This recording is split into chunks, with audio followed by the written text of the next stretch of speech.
आप सभी को नमस्कार। देखिए, जो महिला पर्यवेक्षक का एग्ज़ाम का नोटिफिकेशन जारी हुआ था, वो स्थगित कर दिया गया था। आप सभी को पता है। अब इसका डेट कब आएगा, वो आपको नहीं बताया गया है, ठीक है।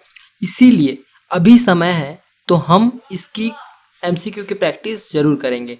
देखिए, महिला पर्यवेक्षक का पहले भी हमने क्वेश्चन देखा है, जिसमें जीके के क्वेश्चन हम लोगों ने देखा था 30। उसके बाद फिर कॉन्स्टिट्यूशन के भी क्वेश्चन देखे हम लोगों ने। तो अब बारी आती है छत्तीसगढ़ के सामान्य प्रश्नों की। देखिए, ये जो मैं छत्तीसगढ़ का प्रश्न आपको तैयारी कराऊंगा, ये एक मिक्स क्वेश्चन रहेंगे, ठीक है। मतलब आप छत्तीसगढ़ के संपूर्ण अध्ययन किए होंगे बुक को, तभी ये क्वेश्चन आपसे आराम से आसानी से बनेंगे। देखिए, इसके लेवल जो हैं वो ज़्यादा हार्ड नहीं रहेंगे, ना ज़्यादा इजी रहेंगे। ये नॉर्मल तरीके से पूछे जाएंगे, जैसे कि हम एनालाइज किए हैं पूर्व क्वेश्चन का, उस हिसाब से यह सारे क्वेश्चन बनाए गए हैं, ठीक है। ऐसे क्वेश्चन ही एग्जाम में पूछे जाएंगे, इसलिए आप वीडियो को शुरू से लेकर लास्ट तक जरूर देखिएगा। स्किप कर दीजिएगा, जहाँ पे आपको लगे ज़रूरत कि स्किप करना है तो स्किप कर सकते हैं, बाकी आपकी इच्छा अनुसार है। चलिए आज बात करते हैं क्वेश्चन नंबर पहला। हमारा क्वेश्चन नंबर पहला है, भिलाई को और किस नाम से जाना जाता है। देखिए, 4 ऑप्शन है आपके पास, बताइए। किसी किसी में 5 ऑप्शन भी रहेगा, तो आप घबराने वाली आपको बात नहीं है, आपको इसका आंसर बताना है। भिलाई और किस नाम से जाना जाता है, बताइए। आपके पास 4 ऑप्शन है। देखिए, भिलाई को छत्तीसगढ़ की ज्ञान की राजधानी, मतलब ऑप्शन बी इसका राइट आंसर होगा। ज्ञान की राजधानी के रूप में जानते हैं। भिलाई की बात करता है तो भिलाई से कुछ महत्वपूर्ण बातें याद रख लीजिए। जैसे भिलाई जब बना था, तब ये शहर की नींव कब रखी गई थी, जो पूर्व में 1955 में, याद रखिएगा। मतलब भिलाई की नींव रखी गई थी। यहाँ आप सभी को पता है भिलाई स्टील प्लांट है, आप सभी को पता होगा यहाँ प्लांट है। इसी प्लांट में सबसे पहले 1955 में भारत के प्रथम राष्ट्रपति कौन थे, आप सभी को पता है, डॉक्टर राजेंद्र प्रसाद जी। डॉक्टर राजेंद्र प्रसाद जी छत्तीसगढ़ भी आए थे, ठीक, उसी हिसाब से याद रखिएगा। और साथ ही साथ भिलाई में इंपॉर्टेंट है, अभी नगर निगम के अभी चुनाव ना होने वाला है, तो पूछ सकता है, इसीलिए याद रखिएगा। भिलाई में ही 3 नगर निगम है, ठीक है। 3 नगर निगम है। अब वो कौन कौन से नगर निगम है, आप तो पहला याद रखिएगा। पहला भिलाई हो गया, दूसरा आपका चरोदा है, ठीक।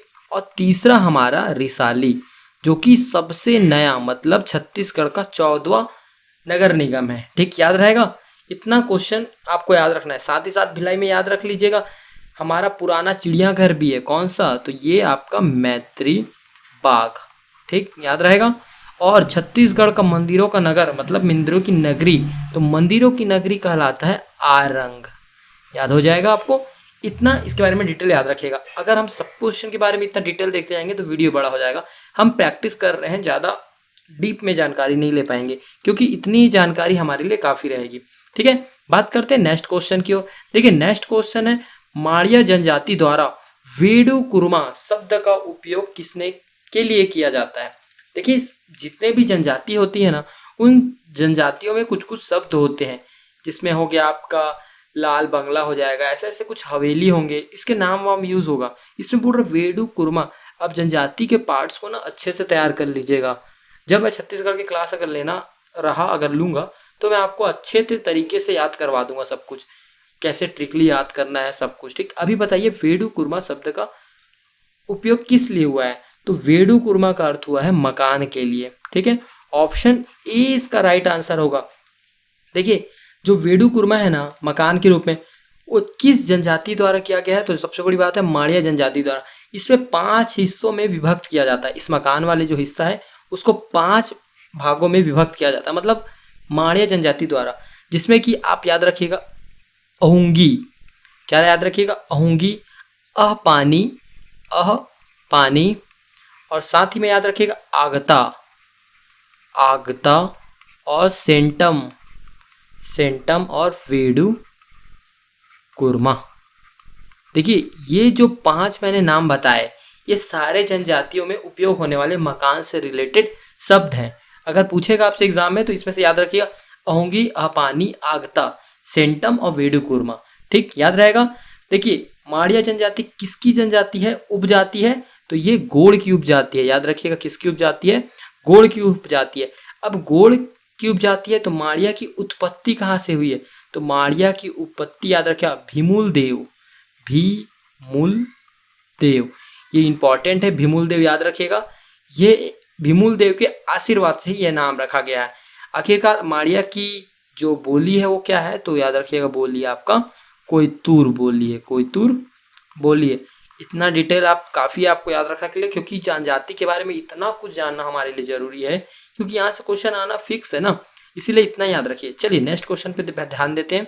हमारा नेक्स्ट क्वेश्चन है, विवाह समारोह में मुरिया लड़के और लड़कियां नामक एक लोक नृत्य करते हैं। ये इंपॉर्टेंट क्वेश्चन है, विवाह से संबंधित इंपॉर्टेंट। विवाह में बहुत सारे विवाह होते हैं, लमसेना, डमडेरा, लूट विवाह और बहुत सारे विवाह होते हैं, ठीक है, आपको याद रखना है। अभी जो क्वेश्चन पूछ रहे हैं उसके बारे में बताइए। इस विवाह में लड़का लड़की एक साथ नृत्य करते हैं, वो कौन सा नृत्य कहलाता है? वो हर एडेन्ना नृत्य कहलाता है। किन जनजाति द्वारा किया जाता है? सबसे बड़ी बात है तो ये आपका मुरिया जनजाति द्वारा किया जाता है विवाह के समय, ठीक है। साथ ही साथ याद रखिएगा सैला नृत्य है वो डंडा या डांडिया रूप में किया जाता है। मतलब इसको कब किया जाता है? तो ये धान की कटाई के समय किया जाता है, याद रहेगा आपको। और ककसाड़ जो है वो नृत्य कब किया जाता है? तो ये आपका देव की आराधना, देवी आराधना के समय किया जाता है, ठीक। ये कौन सी जाति की जाती है? तो अबुझ माड़िया द्वारा किया जाता है। इतना डिटेल में याद रखिएगा। साथ ही साथ जो लास्ट का गौर नृत्य, इसके बारे में अलग ही बात है। ये विश्व का सबसे सुंदर नृत्य माना गया है, विश्व का सबसे सुंदर नृत्य माना गया है। वेरियल एल्गिन द्वारा इसके ऊपर नामक बुक भी लिखा गया था, ठीक है। और इस पे किस प्रकार से नृत्य होता है? तो यह दंडामी माड़िया द्वारा किया जाता है और सिर पर सिंग, बेनी फूल, ऐसे ऐसे चीजों का श्रृंगार करके इस नृत्य को किया जाता है, ठीक, याद रखिएगा। क्वेश्चन नंबर तीसरा हो गया। क्वेश्चन नंबर चौथा देखते हैं। छत्तीसगढ़ की कौन सी जनजाति टोकरी निर्माण के लिए प्रसिद्ध है? कौन सी जनजाति क्या निर्माण करती है और किस कार्य क्षेत्र से संबंधित है? ऐसे प्रश्न को आप ध्यान से देख लीजिएगा। मैं उस सारे चीजों से एक एक क्वेश्चन निकाला हूं ताकि आपको क्षेत्र किस चीज से संबंधित है, आने वाले समय में क्या प्रश्न आपसे पूछ सकता है, वैसे क्वेश्चन आएंगे तो आपको बननी चाहिए। अभी पूछ रहा है टोकरी का निर्माण कौन सी जनजाति द्वारा किया जाता है? इसका आंसर हो जाएगा ऑप्शन बी, कमार जनजाति द्वारा किया जाता है, ठीक है। चलिए नेक्स्ट क्वेश्चन देखते हैं। क्वेश्चन नंबर 5वां है, लाल बंगला किस जनजाति से संबंधित है? अब देखिए ऐसे ऐसे क्वेश्चन आएंगे क्योंकि ये रिपीटेड क्वेश्चन है एग्जाम में, ये रिपीटेड क्वेश्चन है। इसका आंसर हो जाएगा भुजिया जनजाति, ऑप्शन बी राइट आंसर होगा। अब भुजिया जनजाति कहाँ पाया जाता है? तो यह आपका छत्तीसगढ़ के दंडकारण्य अर्थात दक्षिण भाग में याद रखिएगा। भुजिया जो है ना, भुजिया, भुइयां, भतरा, इस प्रकार से याद रखिएगा। भुजिया, भुइयां और एक आपका भतरा, ये तीन जो जनजाति है वो लाइन से आती है क्रमशः। जैसे छत्तीसगढ़ के निचली भाग को देखते हैं हम लोग, ये नीचे वाला भाग है, आप समझने का प्रयास कीजिएगा। यहाँ पे पाया जाता है आपका भुजिया और फिर यहाँ पे पाया जाता है भुइयां और भतरा इस स्थान पे।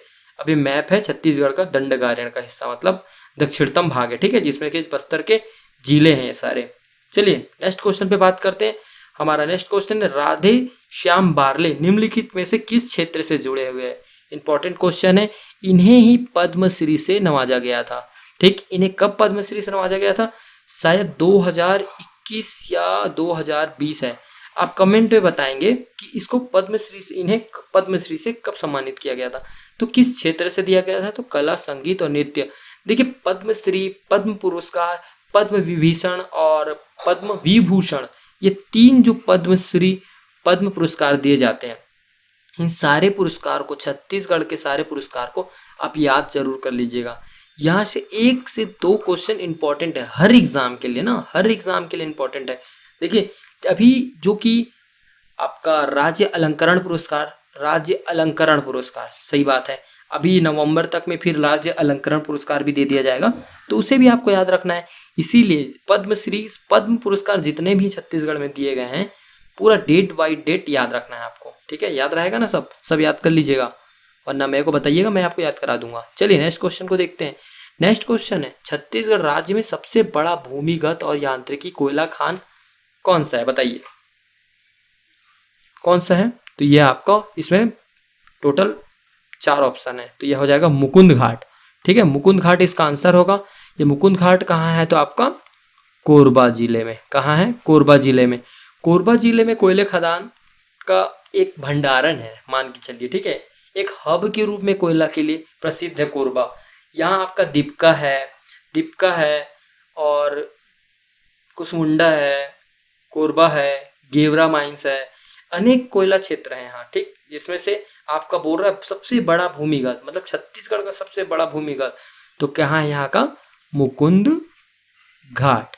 ठीक है, आपको बताना है अर्ध कोकिन सोन, मतलब अर्ध कोकिन कोयला, अर्ध कोकिन कोयला, ये अर्ध कोकिन कोयला छत्तीसगढ़ में कहाँ पे पाया जाता है। ठीक है, किस जिले में और किस स्थान पे पाया जाता है, ये आपको बताना है।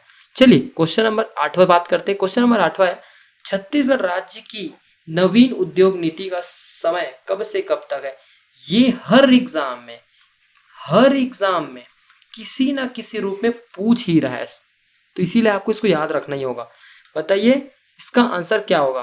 तो ये हर एग्जाम में पूछ रहा है ना, तो देखिए इसका आंसर हो जाएगा 1 नवंबर 2019 से 31 अक्टूबर 2024। ऑप्शन बी इसका राइट आंसर होगा। हालांकि सबके बी आंसर नहीं होगा, लेकिन आपको कंफ्यूज करने के लिए मैं पूछ रहा हूँ, देखता हूँ आपको पता होगा। आप क्या होना चाहिए पता है, आपकी तैयारी कैसी होनी चाहिए। अगर मैंने क्वेश्चन पूछा नवीन उद्योग नीति छत्तीसगढ़ में कौन सी लागू है, तो आपको ऑप्शन देखे बिना याद होनी चाहिए। ऑप्शन की जरूरत कब पड़ती है पता है आपको, ऑप्शन की जरूरत देखिए जब आपको आंसर नहीं पता है, थोड़ा सा भी कंफ्यूज है, लग रहा है कि आपको ये आंसर है, ये आंसर है, इस दोनों में से कंफ्यूज हो रहे हैं, तो इन दोनों में कंफ्यूज है, चारों में कंफ्यूज, तब आपको ऑप्शन की जरूरत पड़ती। अगर आपको क्वेश्चन पता है ना, तो आपको ऑप्शन की जरूरत नहीं पड़नी चाहिए। ठीक है, चलिए इसी प्रकार से नेक्स्ट क्वेश्चन देखते हैं। क्वेश्चन नंबर 9 है, बिलासपुर रेलवे जोन देश का कौन सा रेलवे जोन है। तो ये कौन सा रेलवे जोन है, 16वां रेलवे जोन है। ठीक है, ऑप्शन बी इसका राइट आंसर होगा। ठीक, बी राइट आंसर होगा। बिलासपुर रेलवे जोन है जो प्रदेश का 16वां रेलवे जोन है, याद रहेगा। चलिए नेक्स्ट बात करते हैं। क्वेश्चन नंबर 10वां, छत्तीसगढ़ में उद्यानिकी विश्वविद्यालय की स्थापना किस जिले में की गई है। चलिए बताइए किस जिले में की गई है। इसका आंसर हो जाएगा दुर्ग जिले में की गई है उद्यानिकी विश्वविद्यालय की। अब विश्वविद्यालय की बात कर रहा है, तो विश्वविद्यालय में से बहुत सारे विद्यालय हैं, सारे विश्वविद्यालयों के आपको सन याद रखना है, किस स्थान पर है ये याद रखना है। ठीक है, एक एक तो उसका स्थान याद रखिएगा आप सभी। चलिए नेक्स्ट बात करते हैं।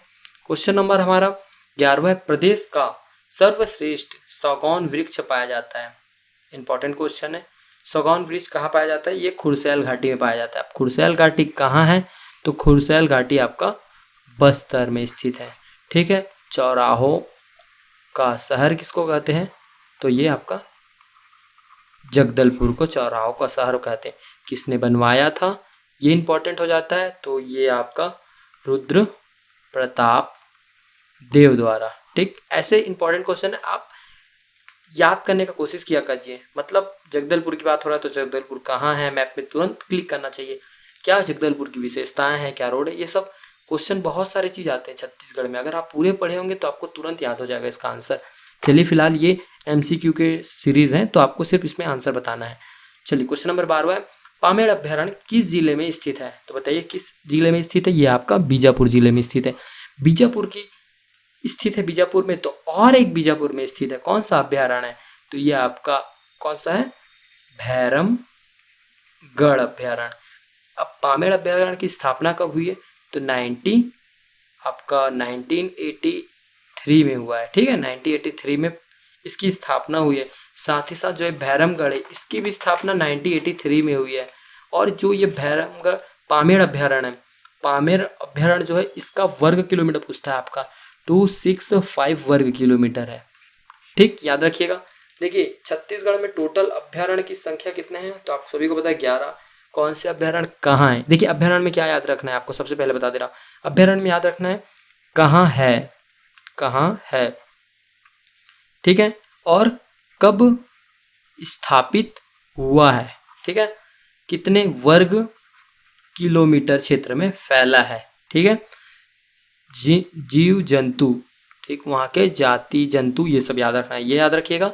और कुछ विशेषताएं मेंस में अगर लिखने आएगा तो इसी प्रकार से आपको लिखना है, उसकी विशेषताएं, उस अभ्यारण्य से क्या क्या विशेषताएं वो, और जैसे टाइगर परियोजना बोलता है टाइगर याद रखिएगा, और ऐसे ऐसे कुछ चीज़ हैं, बहुत सारी चीज़ वो याद रखने की जरूरत है, लेकिन आप फिलहाल इसका आंसर बता दिए हैं, बीजापुर होगा। चलिए नेक्स्ट बात करते हैं, क्वेश्चन नंबर 13। छत्तीसगढ़ में उत्पादित बिलासा 5005 किसका एक प्रकार है? इंपॉर्टेंट क्वेश्चन है, किसका प्रकार है? तो ये आपका गेहूं का प्रकार है। ठीक, उसी प्रकार से दाल और चावल के भी बहुत सारे प्रकार होते हैं। चलिए नेक्स्ट क्वेश्चन बात करते हैं, क्वेश्चन नंबर 14 है, इस राज्य में सर्वाधिक पैदावार दाल कौन सा है?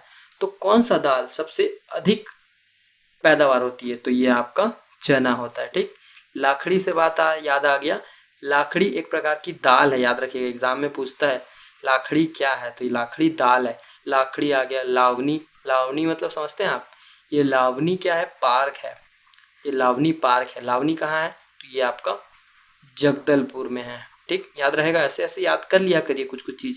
चलिए क्वेश्चन नंबर 15 देखते हैं। हमारा क्वेश्चन नंबर 15 है, सिकासार बांध स्थित है, सिकासार बांध किस नदी पर स्थित है? होना चाहिए क्वेश्चन, आखिरकार सिकासार बांध कहाँ स्थित है पूछ रहा है, किस नदी पे।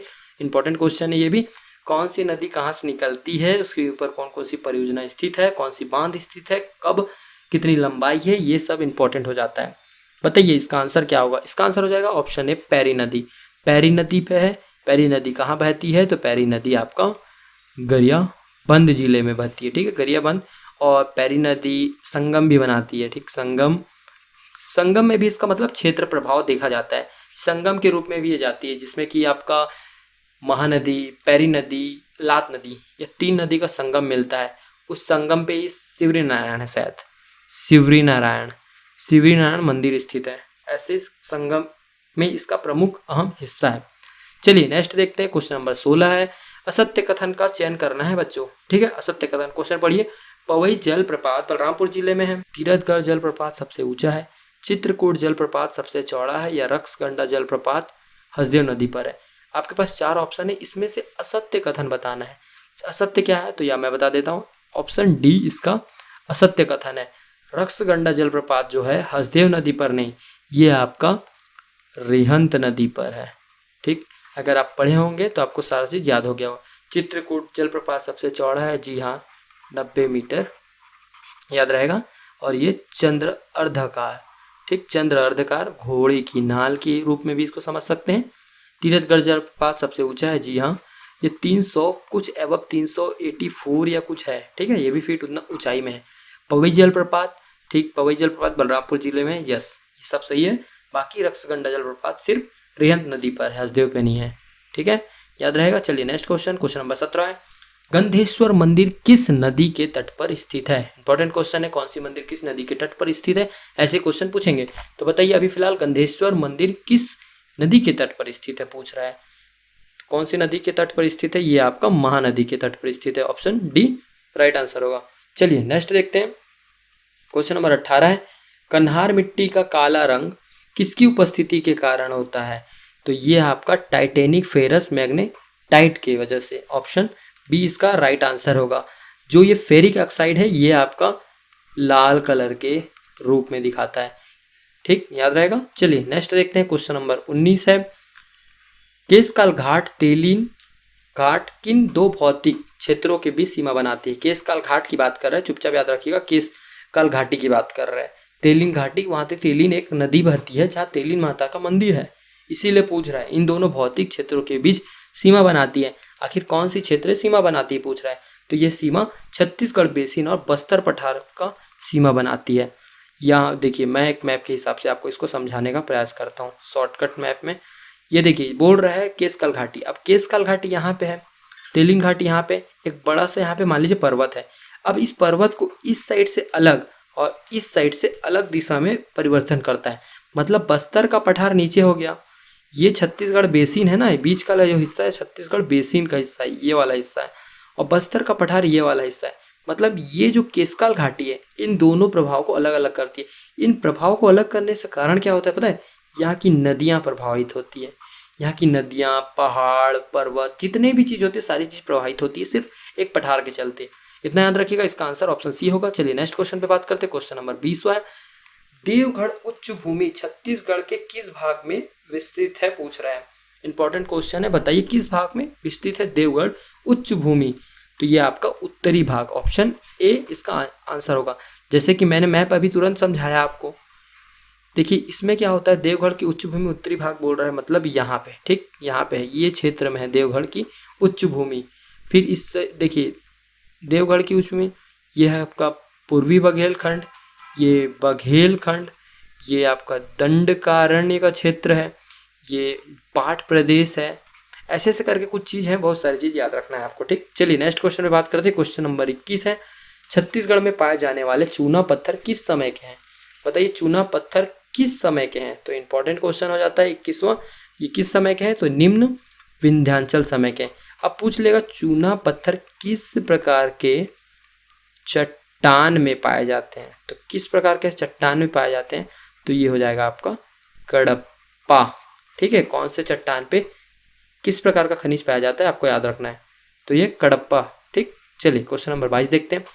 छत्तीसगढ़ में पूर्व जैविक जिलों की संख्या, पूर्ण जैविक जिले कितने हैं, तो ये 5 हैं, ऑप्शन डी इसका राइट आंसर होगा। कौन कौन से जैविक जिले हैं, तो मैं आपको एक बार शॉर्ट में नाम बता देता हूँ। गरियाबंद याद रख लीजिएगा, गरियाबंद, और आपका सुकमा, बीजापुर, मेरा वॉइस सुनिएगा, राइटिंग पे मत जाइएगा, शुरू से मैं समझा रहा हूँ, दंतेवाड़ा, और आपका एक लास्ट नारायणपुर। ये 5 जिले हैं जो कि पूर्ण जैविक जिले हैं, याद आएगा। क्वेश्चन नंबर 23 देखते हैं। क्वेश्चन नंबर 23 है, निम्नलिखित में से किस वर्ष छत्तीसगढ़ मध्य प्रांत का एक संभाग बना था। तो किस वर्ष, 1862। इंपॉर्टेंट क्वेश्चन है, इतिहास से रिलेटेड है, याद रखिएगा।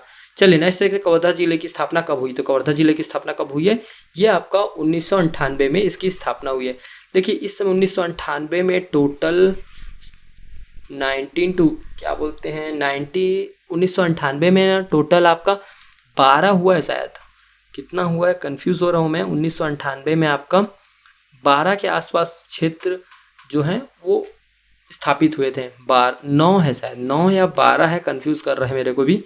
आप देख लीजिएगा कितने क्षेत्र हैं, ठीक है, क्योंकि यहाँ से क्वेश्चन ना पूछेगा एग्जाम में कि कौन से क्षेत्र से कितने सम्मिलित है करके। सॉरी, याद आ गया 1998 में टोटल 9 है, 9 क्षेत्र हैं, ठीक, 9 क्षेत्र हैं, याद रखिएगा।